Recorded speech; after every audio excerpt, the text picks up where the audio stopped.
Team, bow hunting is under attack in South Australia, and we need you to take some action to make sure that we can fight against the attack on bow hunting that's happening down South Australia. The reason this is so important, even if you do not live in South Australia, is because once we start to see it happen across the board, we've already seen Tassie gone. If we see South Australia gone, unfortunately, it's not going to be too long before they start to come up to your states as well.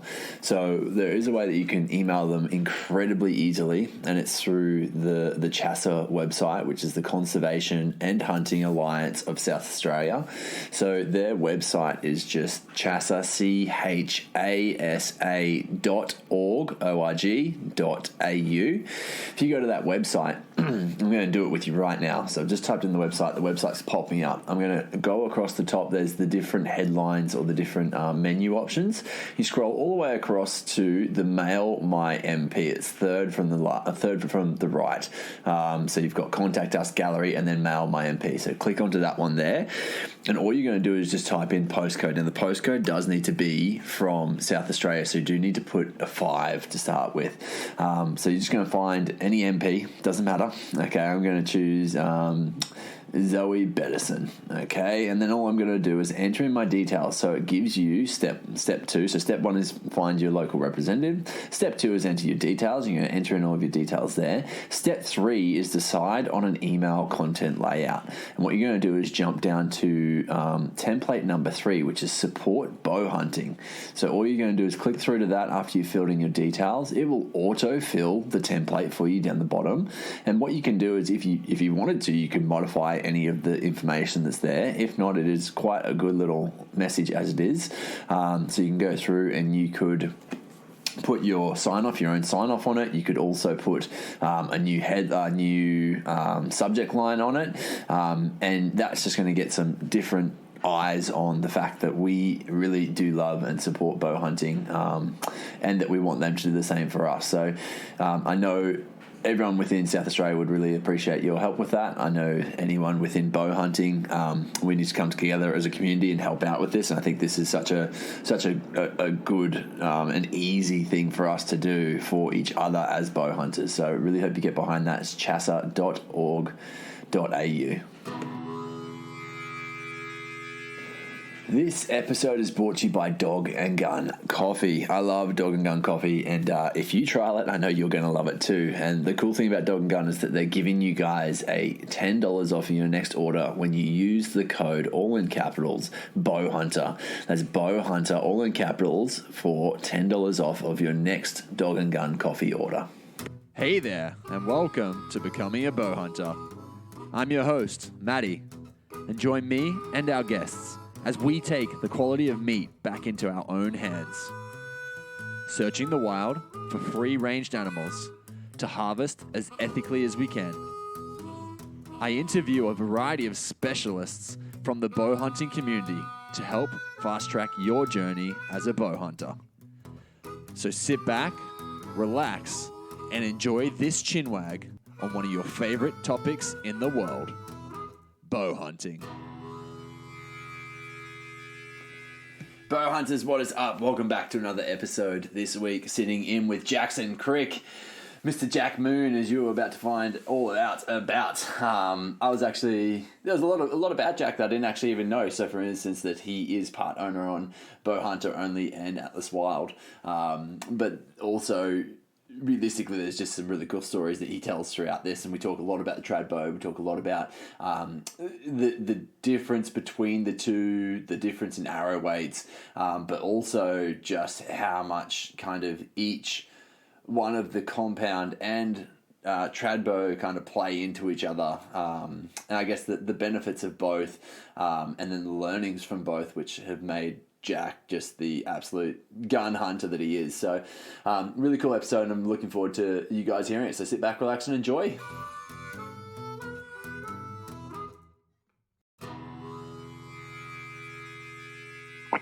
Alrighty, bow hunters, welcome back to another episode. Sitting down with Jackson Crick. Welcome, mate. How we going, guys? Dude, so you usually just go by Jack, right? Yeah, usually just Jack, man. I said, well, the nickname goes these days, Jack Moon. So yeah, that's how actually also rolls. But yeah, it's pretty much just Jack. Or where's Jack Moon come from? That has stemmed from Nick Morton himself. So that one was a bit of a nickname he gave to me. I said, I didn't even know he's kind of just plucked out of thin air. Like, it's not even any relevance to my life at all, but he kind of just plucked out of thin air and she's stuck now. So I guess I have to live with that one. Have you seen the New Zealand the radio hosts guys, and they talk about the different nicknames and where they come from? They've got like 4 or 5 different. Oh, dude, it's so good. It gets around on Instagram. It's like one of those viral videos that's getting around a bit. They just talk about how different people get different nicknames, and it's when it comes up, you'll know it, and you'll be like, "That's what he was talking about," and it was well worth it. Yeah, right. Right, yeah. So I have to look into it, man. Yeah, exactly. So, how long have you been hunting for, Jack? You get onto a lot of critters, that's for sure. Yeah, I try my best, man. I try to get out as much as I can, but pretty much been hunting pretty much my whole life. Like, ever since I could sort of basically walk or shoot a bow, I was kind of involved with hunting just from my dad and stuff at a young age. So, yeah, kind of just basically since I've been able to walk, I've been a hunter. So it's been good. Was your dad a bow hunter as well? Yeah, he's been a bow hunter most of his life. He kind of introduced himself into it at an early age. Like, I didn't really know he personally didn't know too many people had done it. Just obviously found an interest in it, picked it up, and then he's fallen in love with it and passed that love on to me. So yeah, so that's incredible. Live and breathe it these days. And do you still get to like share a fair few hunts with him? Yeah, I try to as much as I can. Like, obviously, I have the kind of schedule that allows me to go away a lot more than he does now. And he has a few things that catch him up, but we try to get a few hunts in each year with each other. But most of the time, our main sort of hunt just revolves around the deer. Right, that's kind of when he takes a bit of time off, and so it kind of lines up for us. So I spend a lot of time hunting with him through that time period there. Yeah, it definitely seems like the older boys tend to kind of get at least one good hunt in a year, and it tends to revolve around the rut, right? Like, it just seems to make the most sense, unless they're a mad keen pig hunter, and then of course the winter makes a bit more sense. No, so I try to get into him a little bit and try to get a few more hunts with him throughout winter. But I said, the schedules and stuff like that, a bit of life gets in the way, so that doesn't always happen. But always try our best to get a few hunts in each year with each other. Definitely, dude. And so, did he obviously he kind of introduced you to it, but does he have his own blocks? Does he have like access through other blocks that he's then been able to bring you onto, and that's how you've kind of progressed through? Yeah, so he's always I've always been very fortunate in that aspect. He's always had a bit of access through family, friends, or just knowing guys. So I think we never actually owned our own personal block. That's just a lifelong goal I've got to achieve. But we've always kind of been lucky and fortunate to have access through private property and all that sort of stuff. So it's been very good. And you guys, are you in Newcastle? Yeah, so basically Newcastle. I've kind of grown up in Newcastle, Hunter Valley my whole life, and basically just hunt up the valley sort of thing. And so, like, realistically, you guys actually have a fair bit of access through like national forest and state forest. Is that right around you as well? Yeah, there's a fair bit of state park stuff, or national state forest stuff. There's a bit of access to. Like, I personally don't hunt it, never really have. Like I said, I've always been fortunate enough to have private access that I can go to, so I've always preferred to go to there. But there is a few places around locally that you can go to if you want to like lash out and go into a state forest sort of thing. Yeah, it's interesting, dude. I think like especially when a lot of people reach out up here in Queensland, they're just obviously we've only got the access to the private property, so it's like, hey, if you can get the private property, go for it. But there's no public lands access whatsoever. So then my next point is always to steer them towards one of the paid blocks. And so it's like, hey, if you literally had a state forest around the corner, it just makes so much sense to just get your R license and go for it. Oh, that's it. Any time in like places like that, it's all a big learning curve anyway. Like generally like state parks and stuff, like they're probably more shot out these days than what they used to be, sort of thing. So there's not a lot of game in them. Yeah. I mean, you still like don't get me wrong, you still get your opportunities to be in the right spot at the right time, but it does pay to just go out there and have a look. I think really have a bit of a look around. The hunting pressure would be so extreme in some of those parks. That if a deer is going to be so onto you, right? And like if you see them, if they see you, that you're done. Like your hunt's over probably. But yeah, if you can see them first, you might be in for a chance. Yeah, it might be in for a chance. Like I said, like in places like that where the hunting pressure is very high, and they all just kind of be turned to be nocturnal sort of thing. They always only come out at night time. Then even still, if there's guys going with rifles or something per se, they kind of get wind of that and just move on out of the valley or the with the park sort of thing. Because a lot of the parks you'd share bow hunting and rifle hunting in the same park, right? Like there wouldn't be split differences. Yeah, wow. That's I definitely need to get someone on who does that a bit more, because I think it's obviously such a good opportunity for hunters to be able to utilize. But someone who actually has like some full in-depth knowledge to that, I think would be a very worthy podcast. I tried to get one of the one of the rangers on a while ago. And I don't know what ended up happening. We pretty much just never actually could tee up a time, and I think he ended up leaving the job, so we never actually got to have it and make it happen. So if anyone's listening and they know someone, they can pass them my way. But back to Mr. Moon, dude. So you actually play around with both bows quite a lot. So you've got the compound, but you also tend to get out the old struggle stick quite a lot. It's Absolutely quite admirable to see what you've been able to achieve with that. Has that always been the way? You've always played with both, or is it just something that you've come to recently? I've kind of always delved in both compound and recurves. Like obviously more in the late sort of times I've been using the recurves and longbows and that sort of stuff. But I was quite introduced to the stick bow at about 14 through a family friend, and picked it up from there and loved it. And I picked it up really hard for a couple of years, and then I ran into a bit of a work injury, and it kind of hindered my ability to go shoot the trad bow. It wasn't comfortable for me to shoot sort of thing, so I delved back into compounds a lot more. Yeah. But in recent years, I've been able to get more comfortable shooting a stick bow again, and I've just been loving it, man. So I've really focused basically the last 12 months pretty much solely stick bows. A little bit of compound stuff in there, but it's more so just been revolving around the stick bows. That's incredible, man. I've been told that you're very deadly with a stick bow, that you're very accurate. What? I do try my best, but I do have my fine days for sure. What tips can you give around that? Like, do you intuitively shoot? Do you are you taught by anyone, or is it all just self-taught and you've kind of learned along the way? I've always it's kind of self-taught, and also you pick tips up from guys along the way. Like I said, like when I picked it up when I was 14, I went to a solely traditional archery club, and there was a lot of guys. Obviously, everyone there shoots trad, and there's guys that use different aiming methods and all that sort of stuff. And what I kind of found to work best for me was instinctive shooting. The best way I can explain to people, it's just like throwing a tennis ball. You kind of draw the bow back and just let your instincts take over and let the just fire the arrow sort of thing.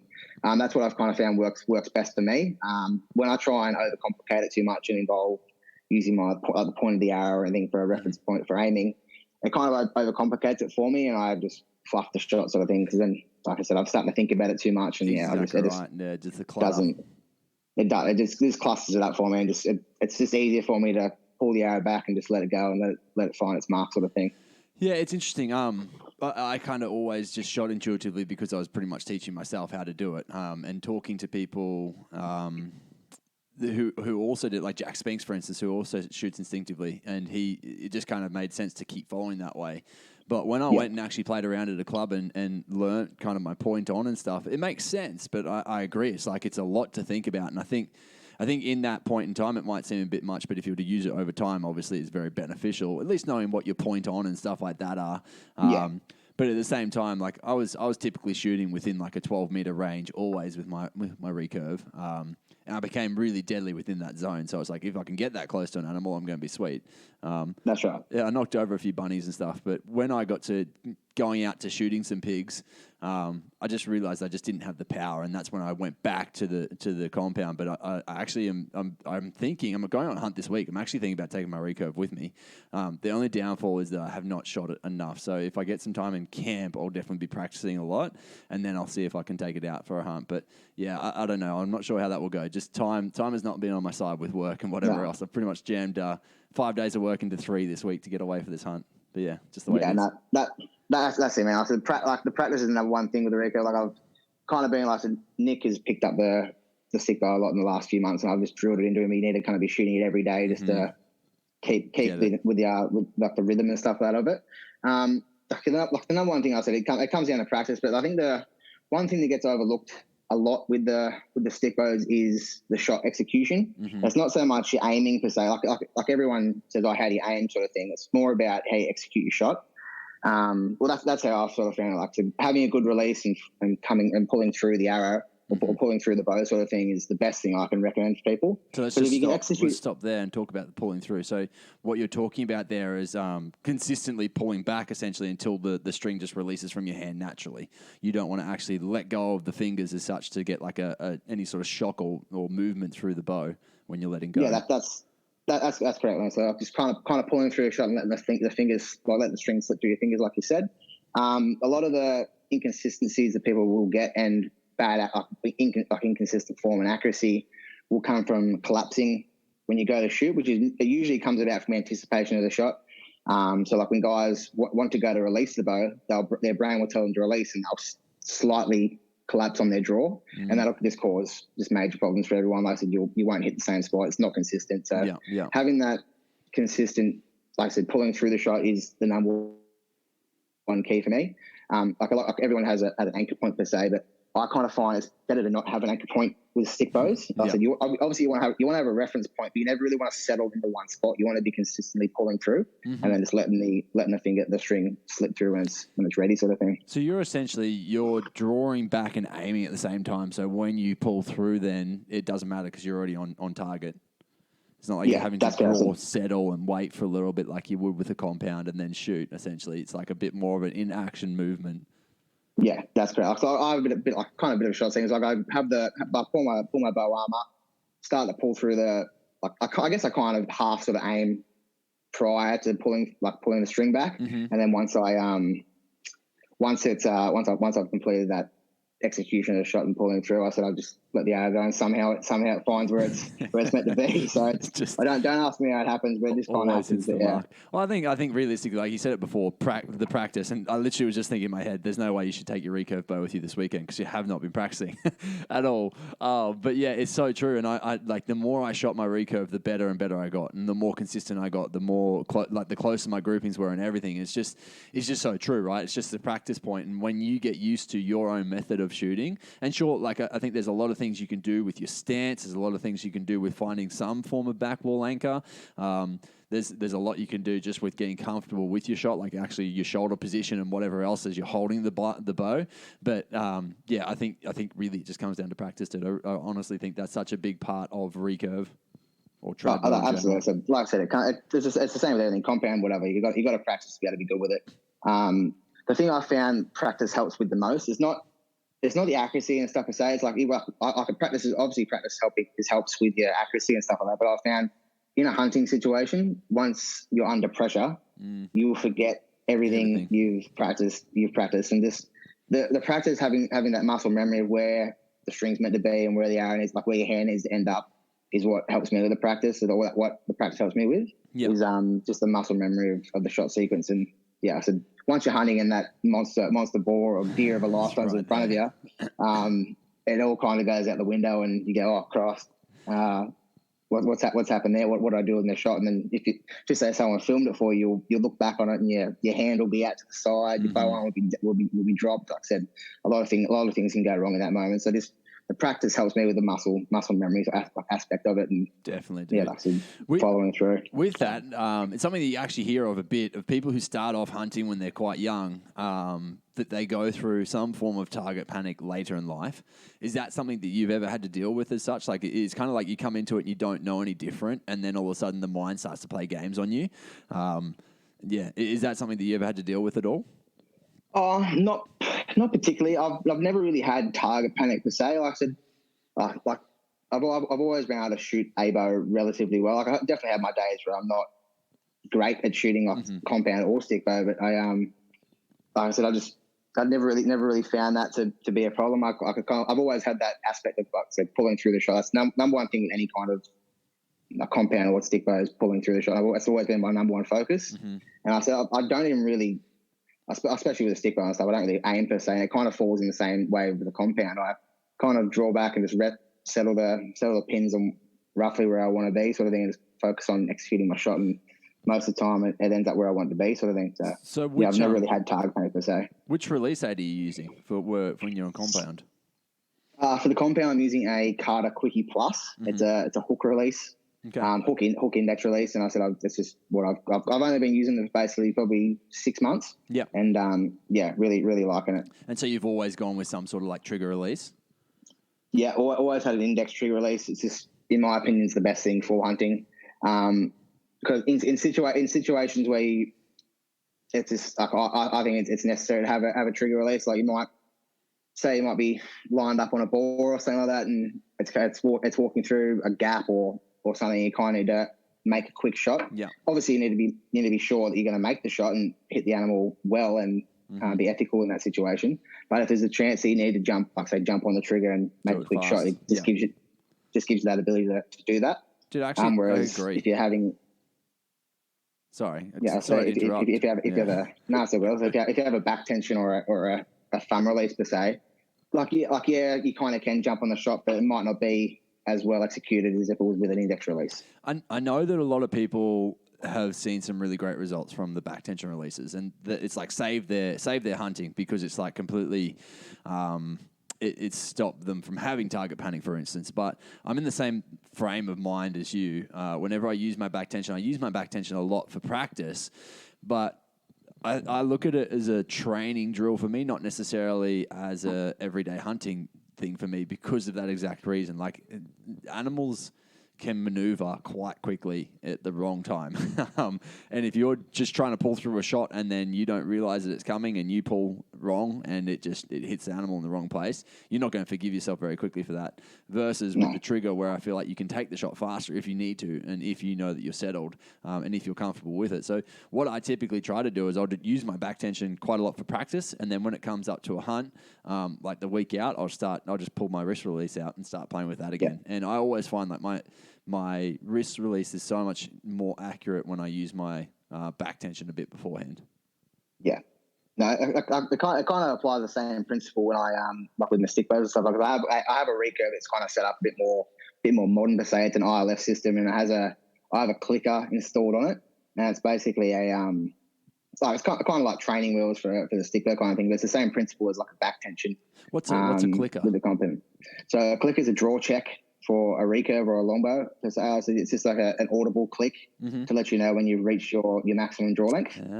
Or how you kind of set it up is that you have it set just longer than what your correct draw length is. So when you pull through the shot, it'll click and let you know you've pulled through, and that's the sound check to know to release. Okay. So it's kind of the same principle as what a back tension is. Yeah. It's kind of like a surprise shot, as I say. But it's the same principle. So if you practice, like sometimes I get it out and I practice with that, just to practice pulling through the shot sort of thing, making sure I'm correct with my form. And I find that really does help me execute a good shot. And I've found it's really good on the days where you're shooting bad and you're not confident. Because I've noticed on days where I'm shooting terrible and not hitting the mark and I'm ready to throw the bow 20 meters down the road sort of thing. I found it helps me. At least I know I'm hitting my draw length and pulling through the shot. So like even if the arrow is not finding its mark, I know at least I'm pulling through the shot kind of thing. It really helps me on the bad days with confidence. Whereas like on the good days where you're full of confidence and you're shooting well, you don't need it sort of thing. And that's where I pull out my longbows, my recurves that don't have a clicker. Yeah, it's interesting. I used a hinge release. I've got a hinge release that I use every once in a while. And they come with a half moon essentially, and it slides along the half moon before it releases. And I had it spun around one direction, so it has like it's almost like a little safety line, and it hits the safety line. It makes it every time, like a little click. And that's just before your shot's about to engage. And whenever I started using that, it killed me. I hated it because it would be like the click would then make me go like, oh, get the wobbles up, and I have to like reset myself and then try to take my shot. And I actually took it into Dog and Gun recently, and Tommy Pilo was there. Pilo? I can't remember how his last name is. But Tommy was there, and he's like, dude, you just need to swap it around. So he's actually swapping around for me now, which is cool. But yeah, that's interesting. So the clicker, is it the same sort of response in regard? Like, did you ever have a bad response to the sound?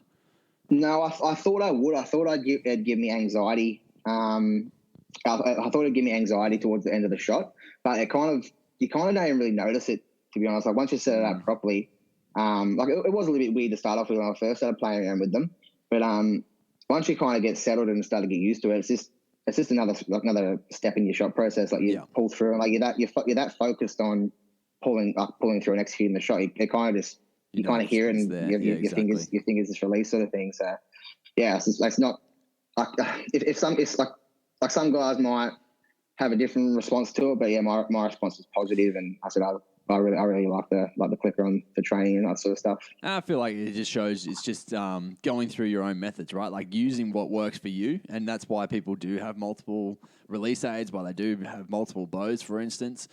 Just finding what does work for you before you go out and hunt. I think that's a really good idea.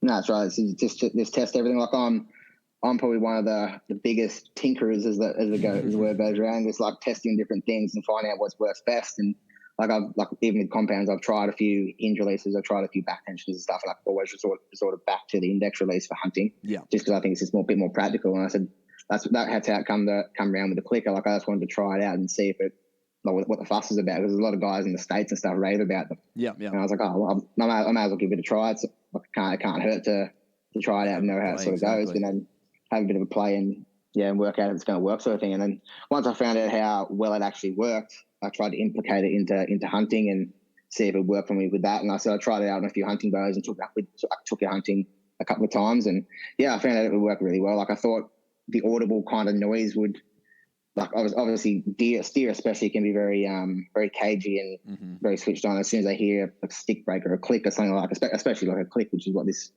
device makes, I thought it might cause them to jump the string or move or something like that.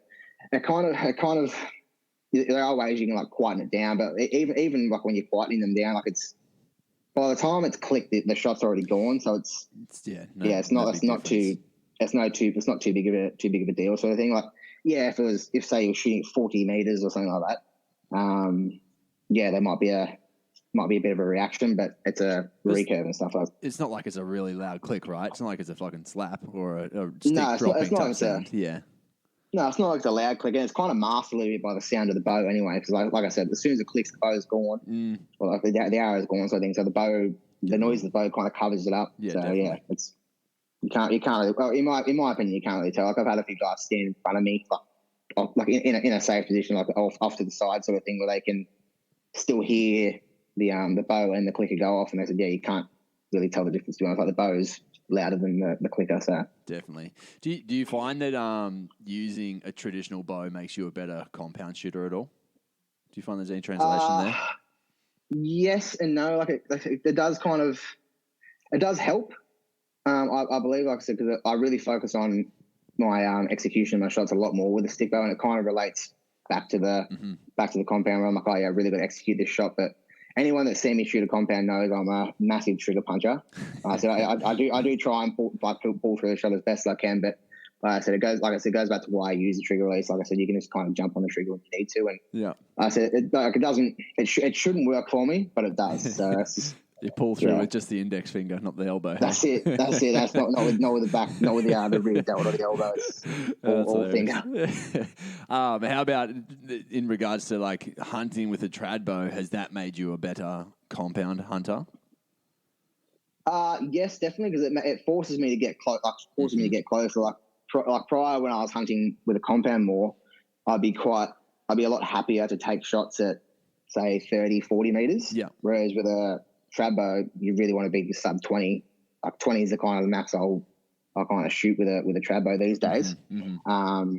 I say, and then that does correlate back to the compound hunting, because it makes you want to go, if I can get that bit closer, I can close that extra 5 meters and just get to like that 20 meter mark, which is I'm extremely comfortable at 20 meters with compound. Definitely. And I'm pretty comfortable at 20 with a stick bow as well. So it just kind of forces me to get to that distance where I know I'm going to be effective and ethical for the animal. It's just giving yourself every extra bit of chance, right? Like, obviously, if you're comfortable in that zone, you're more likely to hit them right on point. And sometimes things just don't go right, unfortunately, but you're more likely to execute exactly right at 20 meters versus what you would at 30 or 40. And God knows beyond that, right? No, that's right. So it kind of just ensures that, like, obviously things can go wrong. There could be a stick or something in the way that you didn't see, a blade of grass or something that gets in the way, or just something goes wrong, they turn, or just something goes wrong. But like I said, it just gives you that confidence that I know I'm dead on at 20. I'm pretty confident I can be ethical from this distance and get the arrow into the right spot. Definitely, dude. And you have siblings, hey? Yeah, I have a brother and a sister. And did they ever take up bow hunting like you, or not quite?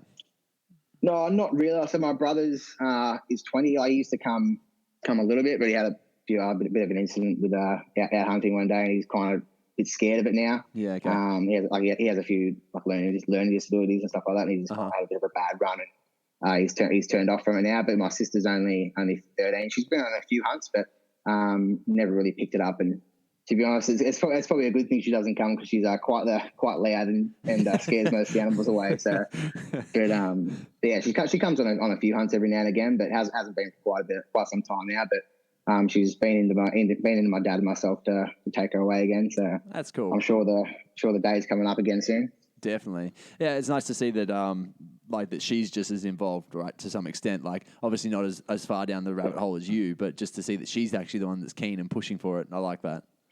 No, she's got a little bit of interest there, and so she's always asking questions about it.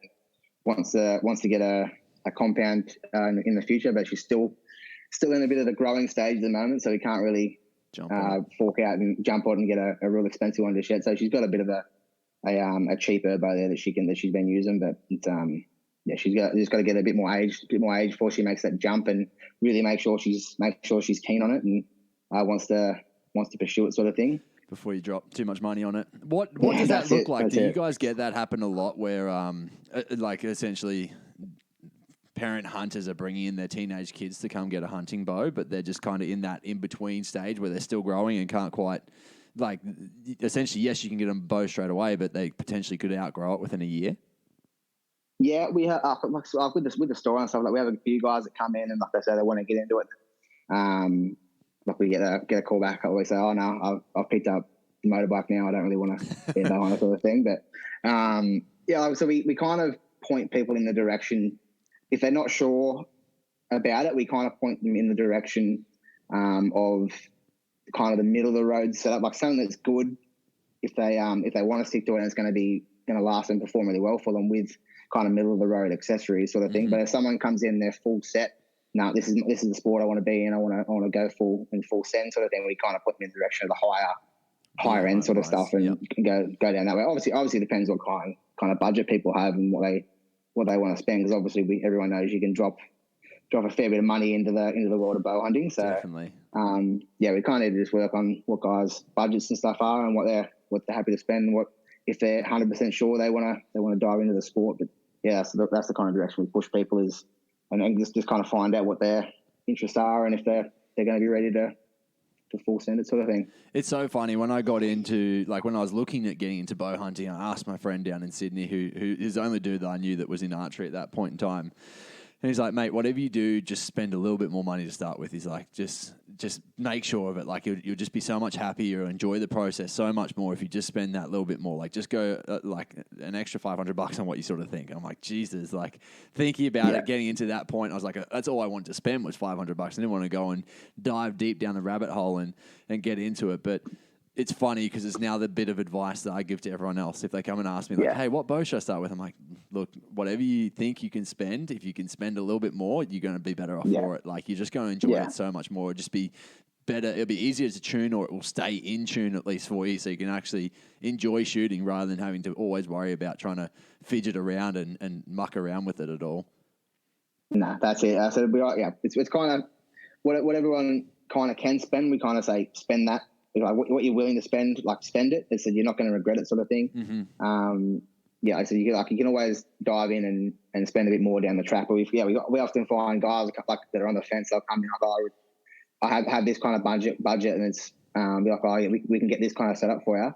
But then we recommend say, look, try and lash out on a few more better accessories, get a better rest, sort of thing, better sight or whatever. Mm-hmm. And I said, you can always upgrade it down the track and put it on a new bow, sort of thing. So if you have decent attachments, you can always put your decent attachments on a decent bow later down the track. But a lot of guys coming up, we all want a real budget set up, and then we have them come back in 3 months later. They're like, I love this sport. I want to lash out, and they've just spent $800 on a mediocre setup when they could have just saved the money and got a high end setup. Here's another $2,500. Take my money. Okay. Yeah. So when it comes to it, we're talking about bow hunting only, which is the shop that Nick's obviously opened up down in Newcastle, and you've been obviously a big part of making sure that's all operating well. And probably main feet on the ground there for him. What's it kind of look like? Obviously, as a process, when did you guys open, and how's it kind of taken off as a new bow hunting shop, or a new hunting shop, I guess, in the area in general? Yeah, so Nick and I actually opened the shop. So, sorry, dude. It's not My just, bad. Yeah, it's not just Nick in that one. I'm in that one with him as well. But yeah, it was like we kind of wanted to open it up as the name suggests, like bow hunting only, because there's no strictly bow hunting shops around the country even. Like, so we wanted to be kind of that unique market, and offer like advice on bow hunting, and just offer advice on hunting setups for bows. Like, there's plenty of archery stores and stuff around that can give you advice on how to shoot a bow and how to set up a bow and all that sort of stuff. But there's not really places that you can go and say, hey, I want to go shoot a buffalo, I want to go shoot a boar, I want to go shoot a deer, and they can give you a setup that's going to work for that specific hunt, or just or hunting in general. So we kind of wanted to fill that gap in the market and just be like, hey, look, we're a strictly bow hunting store. We can give you advice on bow hunting, and obviously we can help guys out if they want to come in and just get a bow and just get set up for targets as well. But definitely, what we're kind of mainly focused on is the hunting aspect. It's funny because when I went and got my bow, they were the complete opposite, right? They were very target focused, and talking to them about bow hunting, it was like just keep your voice down, almost like it wasn't a very openly talked about situation, which I thought was pretty interesting, because it seemed to me like most of the people who were there were actually bow hunters more so than them being straight target shooters. I may have been incorrect. It might have just been my assumption at that point in time. But I think it's really cool that spin that you guys have taken then on that. So when did you actually open? So we kind of opened online to start off with. It was about 6 months ago, I believe. Yeah. But the storefront's been open for about 3.5 months now. So it was kind of a bit of a work in progress. It's kind of chipping away and getting it sorted out. But we started online first, so because obviously we knew the online market was going to be better for us to start off with, and then the main focus was going to be, or the end goal was going to be to open up a little bit of a storefront.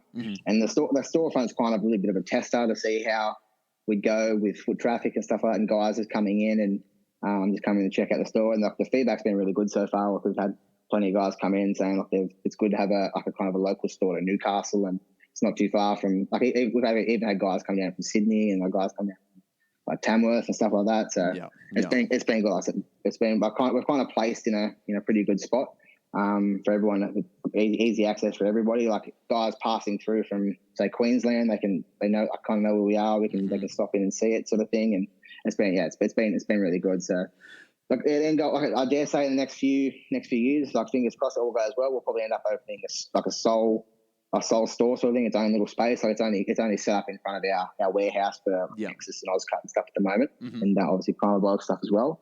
But it's only a little store at the moment, but it's definitely got the potential to grow into something big. So it's looking really good. Yeah, dude. I think like, as a business owner, it's a big risk opening a physical location, right? Like, it's so much safer just having your online store where you don't really have that many overheads or anything like that. So going ahead and putting all of the money into something like this is a big step for a business owner, especially in something like archery, which is a very niche down, I guess, kind of area to be in. So it's super cool to see that it's going so well, but it also, in my head, it just makes me go, like, anyone who's down in that area, make sure you kind of go down and support the boys, because it's like something like that is just a big. Obviously, we all love bow hunting. It's something that we're all kind of passionate about, hence why you're listening to something like this podcast, right? But at the same time, it's like, okay, well, we need to then start supporting the local businesses that are in the archery world within Australia. I think it's one way that we're going to hopefully keep things afloat, right? No, absolutely. I said, especially through COVID and stuff like that, we kind of noticed a lot of guys kind of dropped off from the hunting world. Obviously, that was mainly due to, like, lockdowns and all that stuff. But a lot of guys found different hobbies and stuff that they could do, like, within their local government areas and all that sort of stuff. So whether it be golf or whatever, like, they wanted to get into, like I said, a lot of guys dropped away from hunting.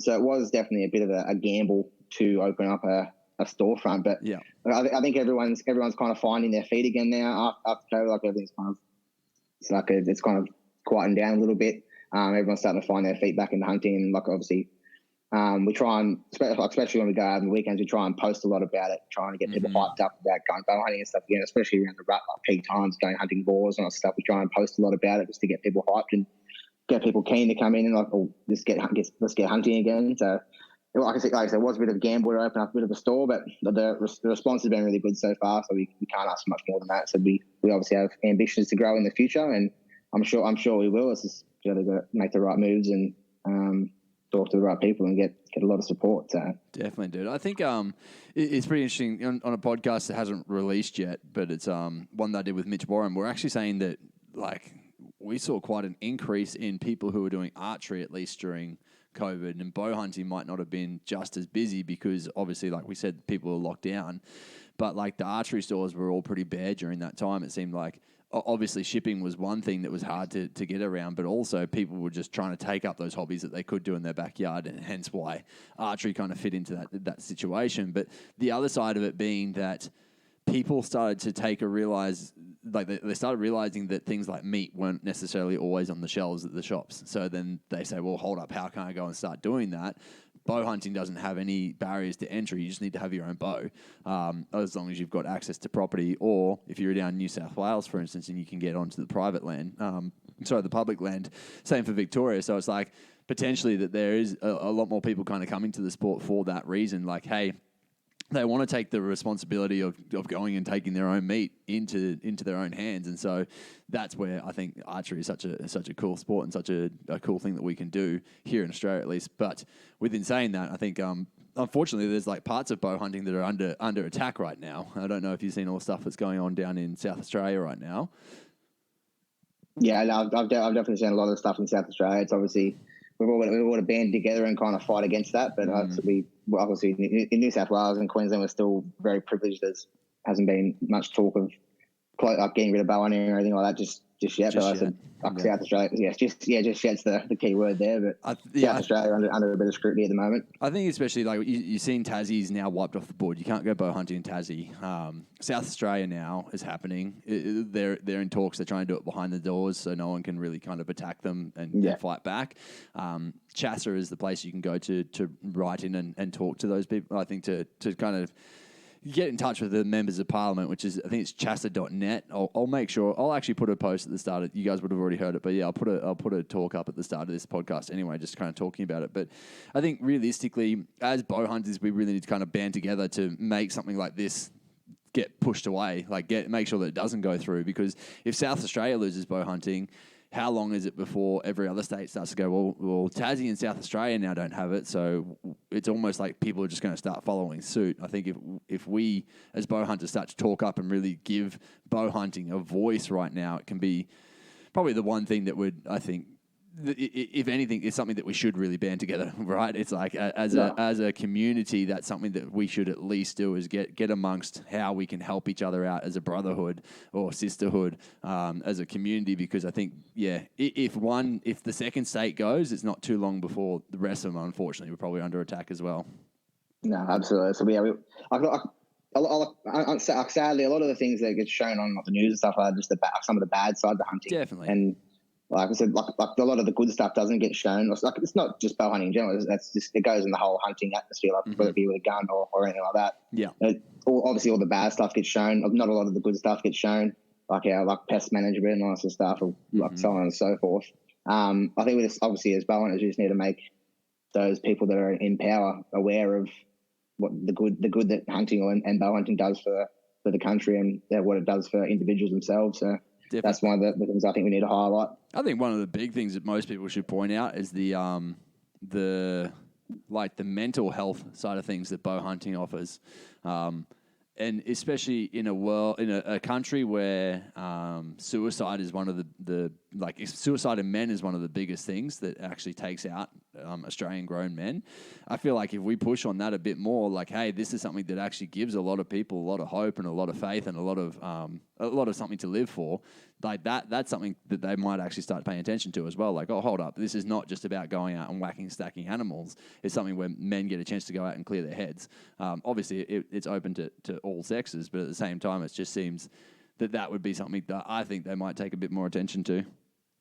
No, 100%. So it's definitely I know myself. So I love just getting out and it's for me, it's like an escape from obviously real world life. So you go away hunting, you're getting away from work, you're getting away from all the other things you have going on in your life. So it's one of those things that just helps in that aspect. You can always just go out and just spend a bit of time with yourself, or you can go out with mates and enjoy yourself and have a bit of a laugh and stuff like that. But like I said, I find it's just one of those things. This is the good release from the real world life. So yeah. Yeah, 100%, dude. What do you love hunting? If you had a choice, what would you go after? It's got to be boars. Actually, no. If you ask me April 1st, I'll tell you red deer. But I'd say not like 90% of the time, man. It's boars. I can't go past them. They're just the bread and butter for me. I said I love chasing them, and I said even more now with the stick bows, just because of how hard they are to get close to, and how hard they are to actually to kill. That's just the top of the tier for me. Yeah. It's interesting. It was something that I didn't know I loved until I got after some mountain boars, and then all of a sudden the excitement gets pretty darn real. You start to understand why they are so obsessive. Have you hunted them? Have you hunted boars like up in the Cape or anything like that? Have you traveled much for hunting? Yeah, no. So I've done a couple of trips to the Cape. And I actually have a big trip coming up to the NT with Nick in 3 weeks' time. I'm going out there to chase a few buff and a few boars as well. How good! But it's going. Can't wait, man. It's going to be pretty much a trip of a lifetime. But I've done a bit of hunting and stuff up in the Cape, chasing a few pigs. And like I said, when I say I love hunting boars, it's more specific to mountain boars. I just that's what I was going to lead into. What do you think kind of like are the big differences? Like obviously you Cape boars and stuff, it's a lot of creek hunting, it's a lot of just trying to find them in either water sources or food sources or in the shadows. What do you find like the major difference is with your mountain boar hunting? It's just a lot.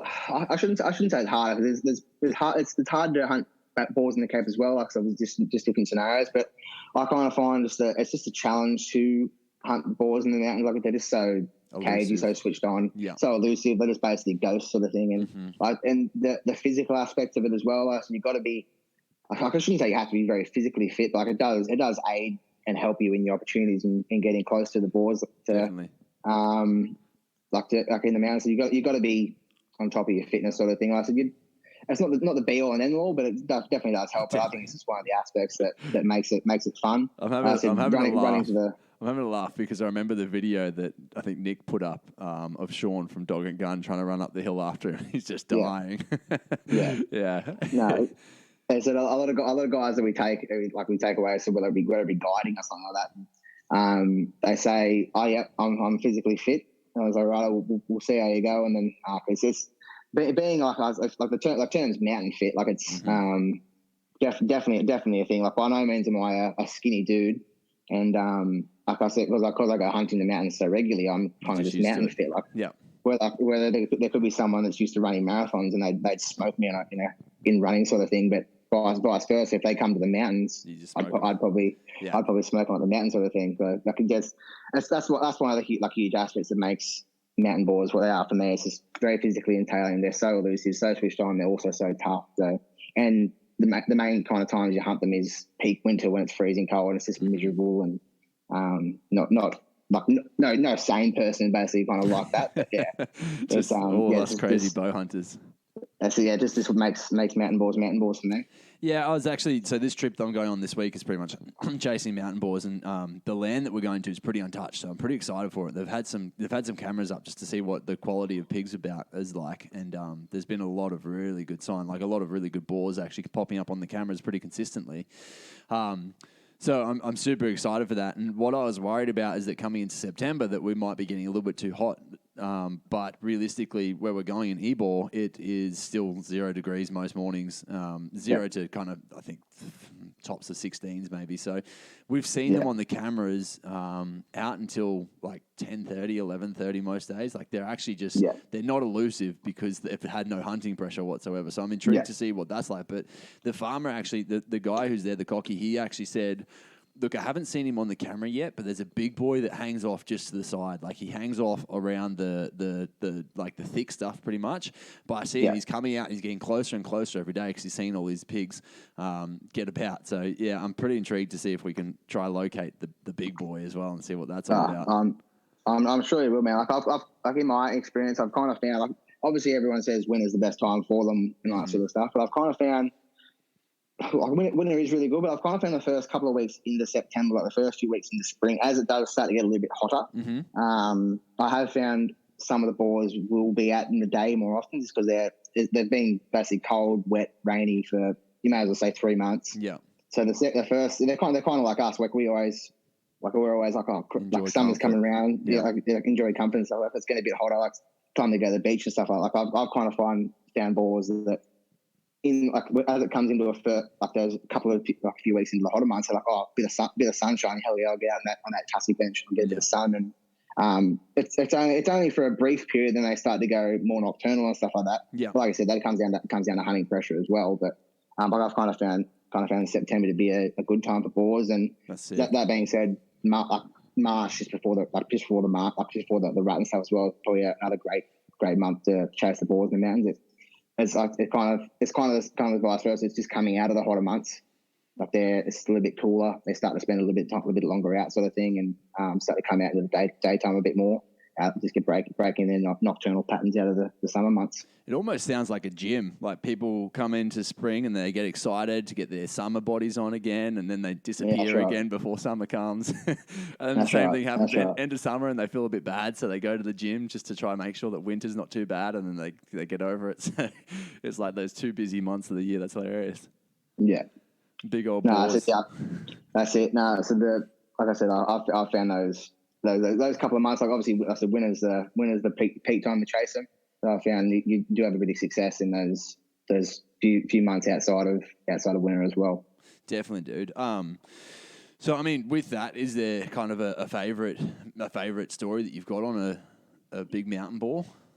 Recent or further away? Yeah. I've got a few stories for boars. I said, I think my favorite one to date would be like last year when I was with a recurve. As a boar we nicknamed Fang. He's had one really long tusk out to the right hand side and one like normal sort of tusk. But it got knocked off or just overgrew? No, it was actually how he grew. So his grinder when it kind of grew forward. It might have been an injury in a young age. But his grinder kind of grew forward. Whereas the tusk usually grows in front of the grinder, which gives the grinder the name grinder because obviously it grinds the tusk down. Yep. But it kind of grew behind the grinder and just out and around, so there was nothing to grind it off and make it normal length. So it just grew exponentially. Yeah, wow. And so we just kind of nicknamed him Fang. And I went down and like I was late in the afternoon, I kind of heard some boars, some pigs squealing down the gully, and went down there and I was kind of close. Right, it was dark as dark. Like I had me recurve in the house. Like it was dark as dark. I was looking down this guy. I could see it moving around, and there's just enough light for me to see. And I slipped down into the creek and got the wind right and come up to him, sort of thing. And just as I was coming up to the mob, like there's still a few good boars up in there fighting. And I was like, oh yeah, I'll go for one of these ones. And then this mass just comes out of the scrub and comes into the mob and just shows who's boss, knocks all the other younger boars off, takes the sow for himself. And for me, it kind of reignited my love for the stick bow, that hunt in particular. It kind of showcased where a stick bow can be better than a compound in some aspects. Like those times after dark, or as it's getting darker and you can't see your sight, can't see through your peep. Yeah. Because you are shooting instinctively, you can still kind of shoot, sort of thing. Definitely. So yeah, like that kind of reignited that for me. I was like, oh yes, for this real late in the arvo stuff, stick bows is the go, sort of thing. And I managed to sneak in and got to 7 meters off him and put an arrow on him. And he took the arrow, went 20 meters and fell over. So that was one of my favorite hunts. And like I said, this reignited my passion for the stick bow, which I'm so passionate about now. Dude, that's so sick. Something else that a good trad bow hunter told me was that he came from compound. He's like, you'll get around to the idea that trad bow hunting is a lot faster than compound hunting. And it makes so much sense, right? Like you can draw, you can shoot quite quickly, you can reload quite quickly if you ever need to. And yes, compound shooting, you can do that to some extent, but it's a lot longer of a process to be able to draw back, settle in, find your positions, and then go for a shot versus what that can look like. The next question I actually had is what sort of size arrows are you running, and what is your setup in the trad bow front? Like, have you got a pretty heavy arrow for that, for the big pigs, or what are you running with for that? Yeah, so at the moment, I've actually been back and forth talking with Jack Spence about this, about what arrow weights and all that sort of stuff, and another guy's sort of service stuff a bit like the sort of service recently is Jason Ritchie. We've kind of been talking and discussing what we reckon the best arrow weight is for boars. Yeah. And Jack's all for light and fast and accurate and all that sort of stuff. Or, light to an extent, but also like they're all still relatively heavy. We're talking like 520 to sort of 550 grains here. Whereas I've always been an advocate for heavier arrows. So I used to kind of always set my arrows up around that 600 grain mark. It's kind of, you got to work out what arrow works best for your bow sort of thing. But I kind of worked out for the bows I was using at that time that I liked kind of 600 grains as an arrow setup. And I kind of ran into an incident. Oh, not an incident. I had a bit of a stuff up on a boar a few weeks, maybe a month or two ago now, where I just lacked the penetration. Like this boar is it's one of those 1% boars, not one that you're going to see every day. Like it's kind of around the 120, 130 kilo mark, like one of those real kind of big boys. And I had full confidence in the arrow setup, and it kind of failed me. So that was the heavier weight. That was the heavier weight, yeah. 600. Wow. It was 610 grains, I think it was, and so it kind of failed me a little bit, which is then kind of led me into this testing and talk with Jack and like Jason and stuff like that about what we reckon the best arrow weight is. What's Jason's opinions? So Jace, he's kind of been talking to Jack as well, and he's started to test a few lighter setups as well. He was kind of around that 540 to 580 mark, sort of thing, and we've I'm still testing to this day. Definitely, Always kind of trying to work out what the best setup is, and the setup I'm kind of using now is with my longbow I have, and it's a Black Widow PLX longbow. It's at my draw it's 70 pound. And I'm now running as it's mainly because this is what the arrow that I kind of tuned best for the bow. It's 605 grains. It's relatively short. It's only kind of just past the riser. And it tunes really well, like shoots a bullet sort of thing, and go so I get good speeds and stuff out of it. And I found it's like in recent times it's been getting really good results. Like I complete pass-throughs on most of the boars I've shot. And it's just I kind of haven't had those kind of results before with my other stick bow setups and stuff I've had. It's like it kind of has something to do with the poundage and stuff as well. Like I'm shooting 70 pounds out of a stick bow, where I was kind of shooting 55 to early 60s. So having that little bit of step up in poundage and stuff obviously is going to help. Make a big difference. So I've also got a few lighter setups around that 60 pound mark where I'm using around the 540, 550 mark. And like I said, I've had really good results with them as well. So it's kind of working out what arrow's best for the bow. But I've found personally for me, I said I can't go past my current setup that I'm using with my longbow, 605 grains, for 175 grain, brought it up front. And I started playing them out set with the Nexus shaft. Yeah, that's incredible, dude. What do you think went wrong with the heavier arrow? I think it was just honestly the size of the ball, man. Like it was, like I had a lot of faith in that arrow setup, and it had worked on numerous balls prior. And then I think it kind of just met its match. It was like I said, this pig was just one of those 1% boars that you don't really see too often. Like rutted up as well, full of adrenaline, and like when they're rutted up, their pads and stuff get a bit thicker. Thick pad, right? Like I said, being so big, like I said, and he had like encrusted mud on each side. Yeah, wow.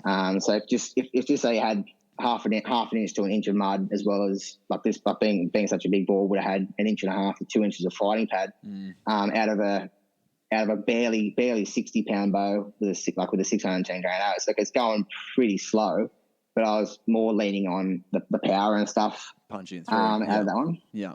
So I said, it just didn't work for me. I think it was just the size of the board. It's met its match. So yeah.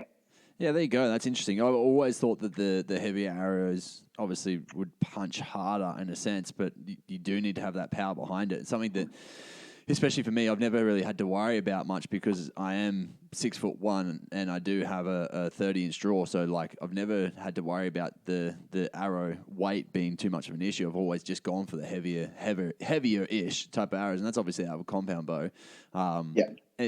It's just interesting once you get talking about that because obviously things change quite a lot if you're jumping onto a recurve or a stick bow. If you haven't really, I guess if you haven't played with them a lot, like drawing back 70 pounds is not an easy feat to start with. It takes a long time to kind of build up to that. No, absolutely. I said, yeah. Like I've kind of always, like I've always shot that higher, like between 50 and 60, like I said.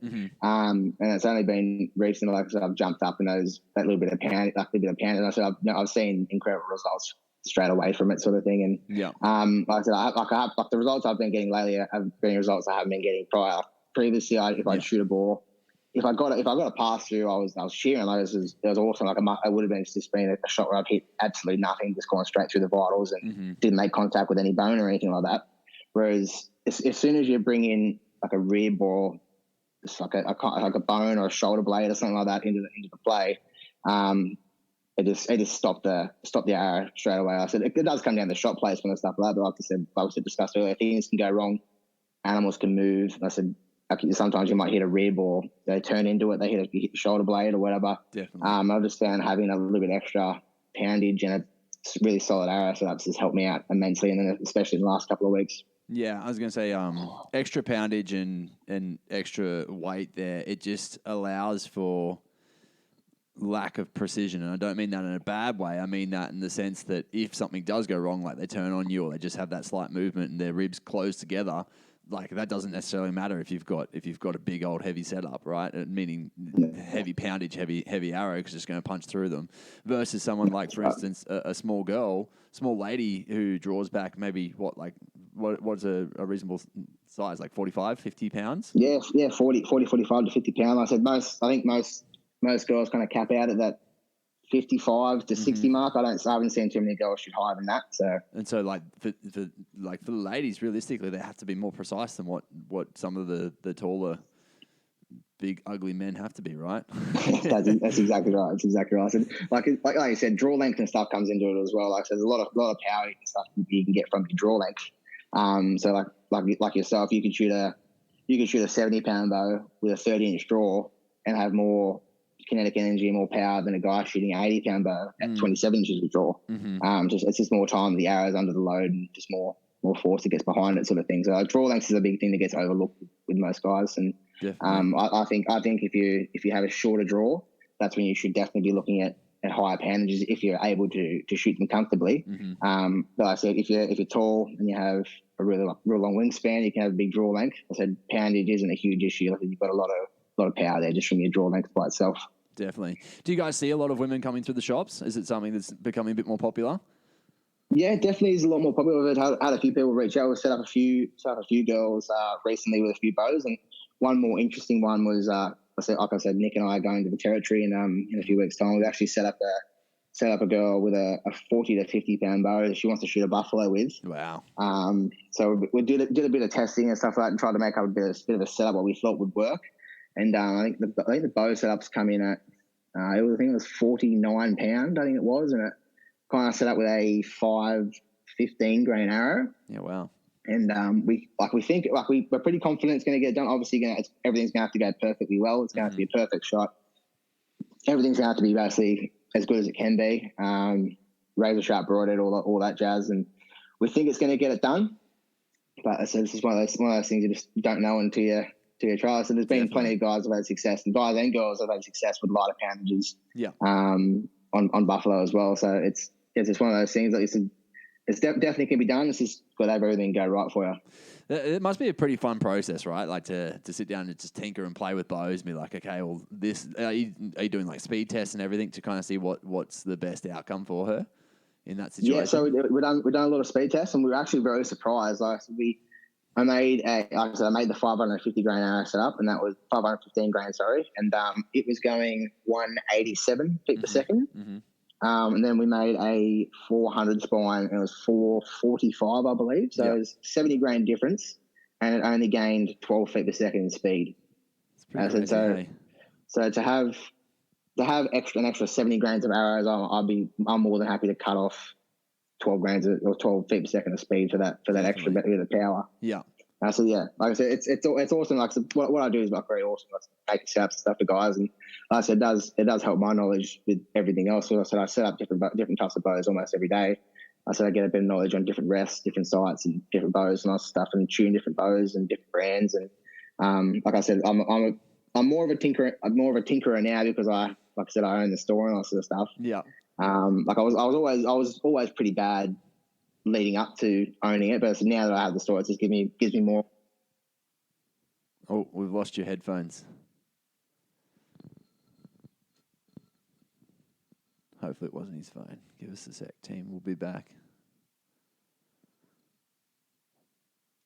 The old technical difficulties, they happen too often, especially when you got to do it over line or over like a Zoom or something like that. It's pretty understandable. It's going to happen every once in a while. No, see, I said, the internet just dropped out, so it cut everything off. So everything was frozen on my screen.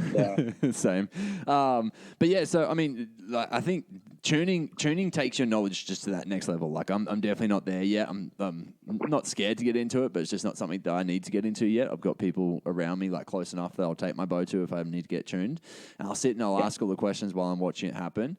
But I think that's where something like bow hunting only is just such a valuable asset to that location, right? Because anyone who's within a close enough region can just drive to you, like you said, Tamworth and so forth, can come to you guys and get their bow fully set up, get it paper tuned, and get it ready to rumble.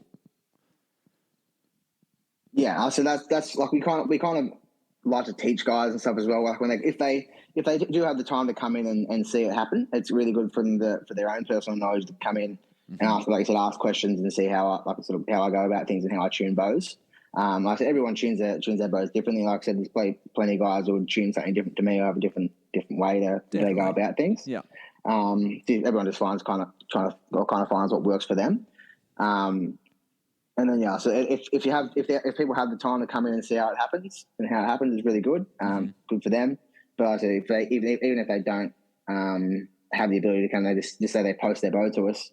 That's what we kind of like to try and video day-to-day things, like whether it be tying in a D-loop, tying in a peep, paper tuning. We kind of just try and like to document a little bit on it, just to give people just a bit of a basic knowledge on how we do it and the processes and how we go about doing it, sort of thing. And we find a lot of guys get a bit of a kick out of that. We got a lot of messages saying you guys appreciate us showing how we do things and doing a few tutorials and stuff like that.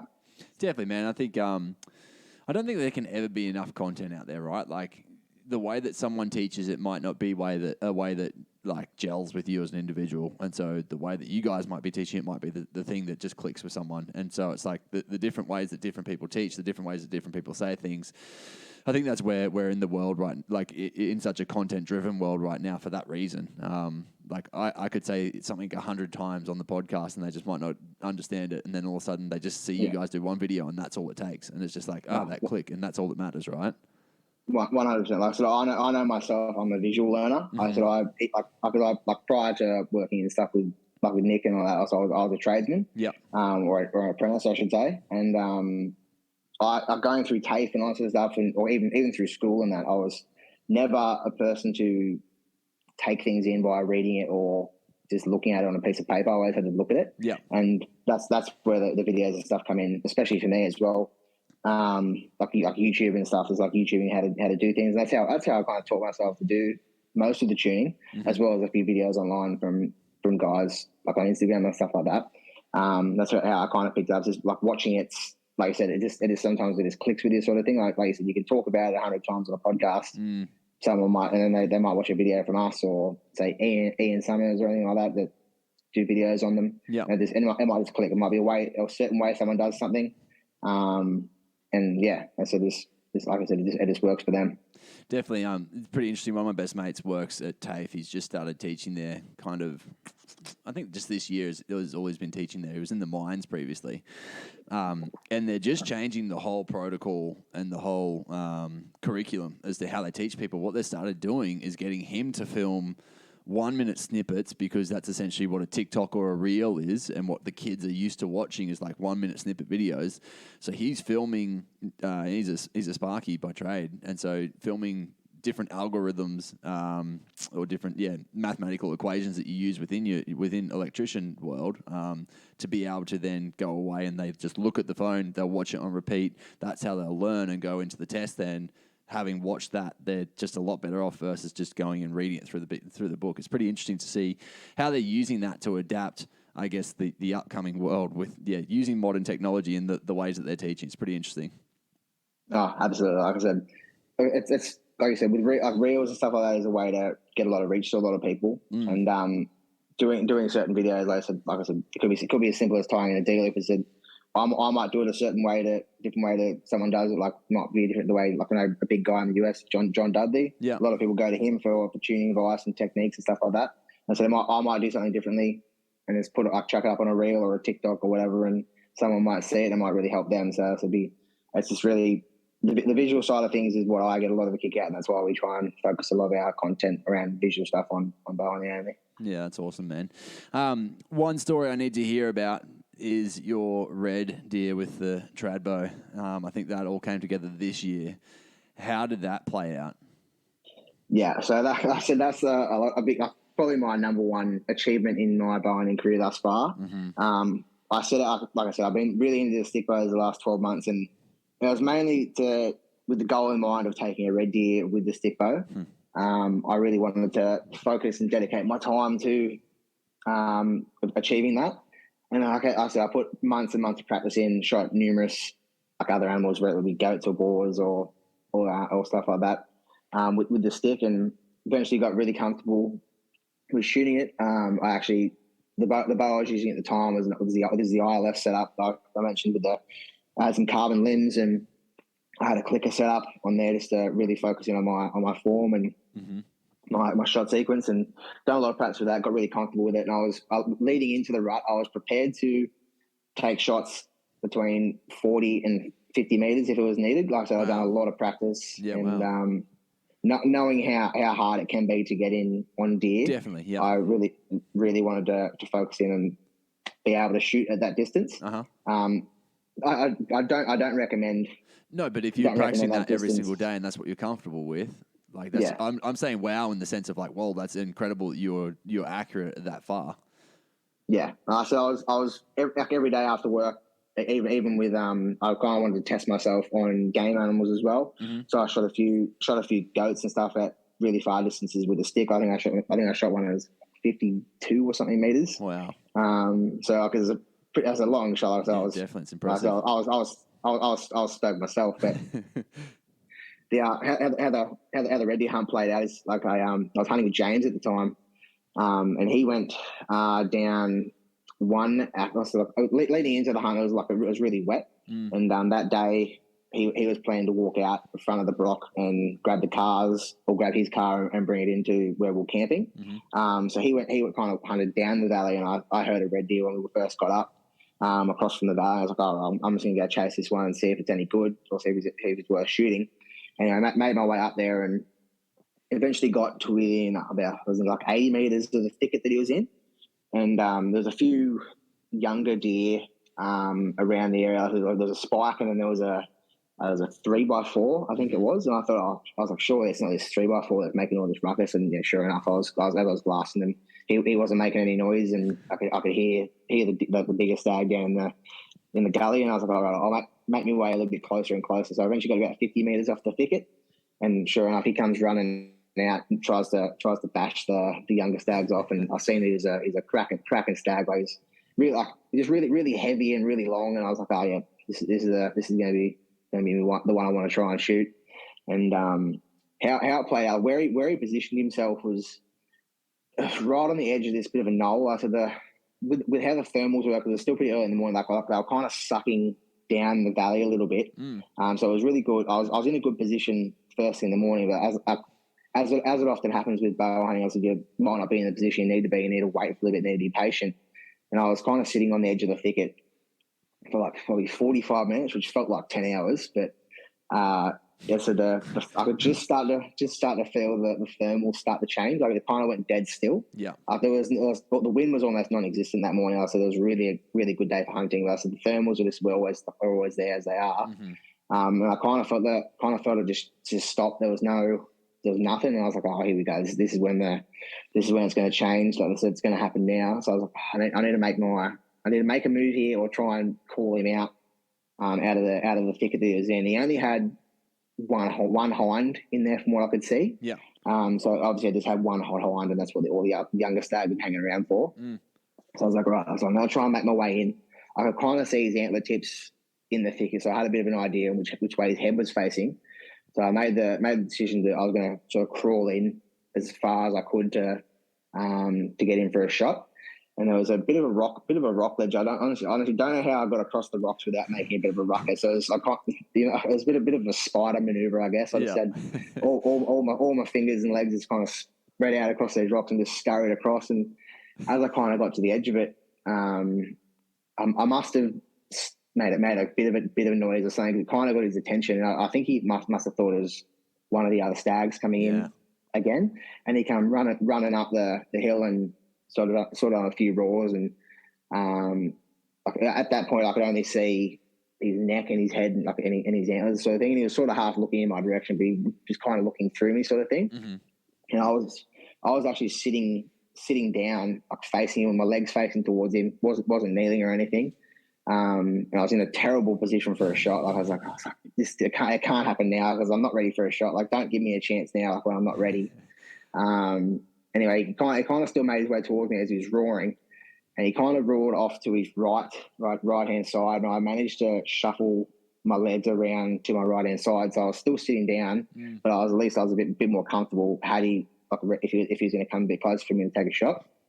So anyway, he must have heard me shuffle around as well, because he kind of stopped roaring and just walked a few extra steps, which exposed his brisket in the bottom of his chest. Yeah. And I was just there ready, sitting down, waiting for a shot. As soon as he either looked away or done something, I was going to draw back and take my shot. As luck would have it, he kind of took one more step and then roared to his left hand side, and I used him roaring as to mimic my drawing and me shooting. Yeah. And yeah, it was just one of those shots. It just happened, and the rest is history. The arrow found where I wanted. It was straight down through the V in his neck, front on. Yeah. And arrow just buried to the fletchers, and he ran down the hill and ran up the other side. And I was a little bit stressed when I first. I knew it was a good shot, like with the placement and stuff like that. But as I went down and followed where he went down, there was minimal blood. Like there was no trail to follow or anything. Yeah. I was kind of just following the footprints up the hill, like where he'd stumbled and stuff like that. Anyway, I made it up there, and just also crest this bit of a rise. I was seeing the antler tip in the grass. Like, all the emotion just set in, and yeah, I was stoked. There was a few fist pumps and a few swear words getting thrown around. So I was stoked. I said straight on the phone to me dad, and like I said, he wasn't up there at that time. He was coming through later, and I said yeah, I got it done with the stick though, and I called a few people, and lucky enough, I said James was actually out of service at that point, so I couldn't call him to come and help me with any of the caping or any of the meat preparation. Yeah. But Liam was actually up there at the same time, and he was actually up the hill. So I called Liam, and he was about an hour and a half, 2 hour walk away from where I was. So he came down the hill and helped me out, and we took some photos and helped me out with the meat and carried it back to camp, and spent the rest of the day caping out and prepping up all the meat. So dude, that's definitely so incredible. one for the memory books. I said by far the best achievement in my bowhunting career. Had you taken many frontal shots prior to that? Yeah, no, I've taken a lot of frontal shots in my time. In my opinion, they're probably one of the best shots. I think one of the most vital, right? Like, yeah, if you pull it off, there is a lot that can go wrong. Obviously, with an alert deer, there's a lot that can go wrong and stuff like that. But I've taken a few, especially with fallow and stuff like that, with their briskets and stuff being not as nothing, right? It's just like that's with. I'd never taken a frontal shot on a deer with a trap bow. Yeah, I've taken a lot with a compound. Like so, I've been very confident with my compound setups and very. They've always been very forgiving to me. I've taken a lot of shots like that, and they've always kind of worked. And so they've been very devastating and very ethical for the animal. But so yeah, I was very confident. It's just I just had to pull off the shot. I said if I had been 3 inches to the right or left, and I had a his brisket, that could have been a different story. I might not have got the penetration that I needed, but yeah, it's just one, like I said, it's just one of those shots that just happened and it just was meant to be kind of thing. No, it's the nicest feeling when you release your shot and you just know. You're like, oh, thank Yeah. God. Like, yeah. Obviously, it can be a bit scary afterwards when you can't find blood. You're like, what the heck? That's But it. yeah. So yeah, this is yeah. Sorry. So I was very confident with the shot. This is going to be a matter of time until I found some blood sort of thing. Definitely. So, I mean, it's probably been it's definitely been a good conversation so far, but it's probably about time to wrap up. I just want to maybe part with a few bits and pieces. One being, what do you think some of the best advice your dad ever gave you as a bow hunter, kind of bringing you up as a kid? Best advice Dad gave me as a bow hunter was just always be patient. Mm-hmm. Patience is the biggest thing for with bow hunting. It's one of those things I've kind of taught I've introduced my girlfriend to bow hunting and stuff like that, and like she's really seen how critical it is to be patient in certain aspects. And I said it's just one of those things. I said if you just wait for your opportunity will come, and even if it doesn't, at least like I said, it's like you're giving your best shot sort of thing, and like you haven't rushed something and wounded the animal or taken a shot and made you regret it sort of thing. So patience is the number one thing. That's it. Yeah, walk away with your head high. Don't walk away dragging your tail between your legs.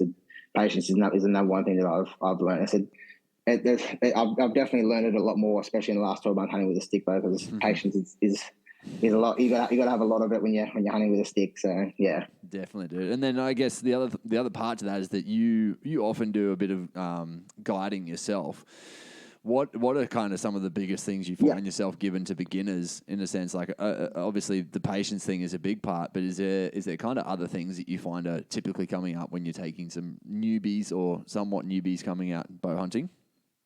Yeah, so taking in a lot of animal behaviour is the best thing. Yeah. I try and teach a lot of people that even if you think like, say, a pig's not listening or a deer or something's not listening, they always are. They always. You just kind of got to learn what their certain things, like whether it be their tail swinging or if their head's down, if they're what they're doing, if they're standing still. Just got to try and read what they're basically thinking. Is the best thing I can try and teach beginners when they come in. But a lot of guys will take that for granted and think, oh yeah, the pig's it's still feeding, but really it's just sitting there listening. And as soon as you make a call, sitting there listening or looking, and as soon as you take a step, it's gone, sort of thing. So just reading body language and animal behaviour is one of the number one tips I give to a beginner. Yeah, definitely. It's pretty interesting when you just actually sit back and watch, especially a deer. I think the pigs do it as well, but you just sit back and watch them for long enough, and they're just constantly checking. Like, they're constantly looking around. They're just so aware, even though they're not necessarily having to be alert in that point in time. They're just waiting for something, right? Like, it's almost that's it. Like, they're each day for them is survival. They've got to figure out how to survive each day. Like, there's obviously in Australia, there's not a lot of natural predators like in the States where there might be bears or wolves or something like that. But they've still got to be alert to obviously us, because they're number one like predator sort of thing. Yeah. So they're always kind of flicking around and making sure that they're sweet, sort of thing. And a lot of times if the animal's by itself, it's going to be a lot more highly strung and more aware, which is like what I find with big old mountain boars and stuff as well, because they're generally solitary animals.